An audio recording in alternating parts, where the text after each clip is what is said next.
বিসমিল্লাহ। Happy birthday to you,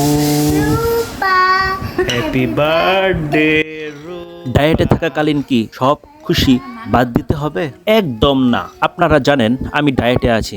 আমি চাই ওজন কমানোর জার্নিটা হোক সুমধুর। ছোট্ট একটা ভুল করলে যদি একজন বিশেষ মানুষ খুশি হয়, তাহলে এমন ভুল আমি করতেই পারি, এটাই আমার কাছে মনে হয়। একটুর জন্য আমার বড় কিছু ক্ষতি হয়ে যাবে, অসুবিধা হয়ে যাবে, এমন তো কিছু নয়। আমি সামান্য পরিমাণেই এটা খেয়েছিলাম। এটা হলো চকলেট কেক। আমি কিভাবে হেলদি উপায়ে এটা বানিয়েছি আপনাদের সাথে শেয়ার করব। বাসায় তৈরি এই নির্ভেজাল স্বাস্থ্যসম্মত এই চকলেট কেকটা বানাতে কি কি উপকরণ ব্যবহার করেছে তার লিস্ট আমি ভিডিওর শেষে একটা লেখা দিয়ে দিব। তো এটা হলো আমার ভাগের, হ্যাঁ, কেক, বার্থডে কেক। আমার ওয়াইফের আজকে বার্থডে।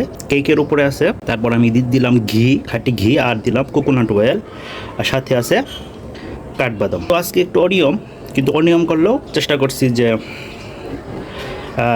পরিবারের গুরুত্বপূর্ণ একজন সদস্যকে হ্যাপি রাখার। আর খুব হেলদিভাবে এই কেকটা তৈরি করা হয়েছে।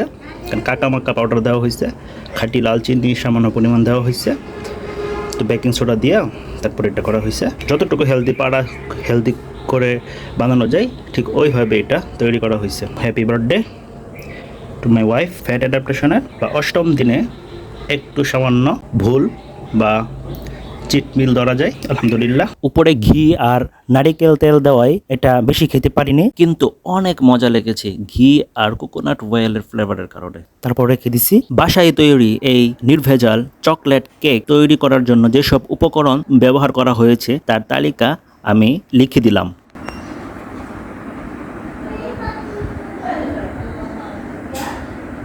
যাই হোক, আজকে এই পর্যন্তই। আল্লাহ হাফেজ।